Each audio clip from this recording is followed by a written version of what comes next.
16 ka mga pasahero sa usa ka fast craft ang daling gida sa ospital human mibangga ang cargo vessel kagahapon sa may Mactan Channel. Ang fast craft nga gikan sa Ormoc City gingong paingon sa Pier 1 sa Cebu City samtang ang cargo vessel gikan sa Owano Wharf sa Mandawi City ug paingon sa Ormoc City. Sa video nga kuha ni Attorney Erwin Nunez usa sa mga pasahero sa fast craft nga Supercat St. Judiel, makita ang grabing impact sa panagbangga sa Pier 1 sa Cebu City. Gida ang halos tanang mga pasahero sa maong fast craft, di naghuwat usab ang mga medics ug emergency response team sa Cebu City.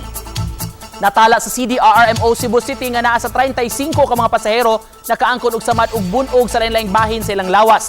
Apan ang unom niini gidala gyud sa ospital. Matud sa acting head sa CDRRMO Cebu City nga si Harold Alcontin nga nasagmuyo sila sa Supercat gumikan kay daw wala kini gitubag kung pila ka mga pasahero ang nagkinahanglan og medical attention gikinahanglan pangkuhaan sa GMA Regional TV ang habig sa mga tagduma sa mga barkong nalambigit.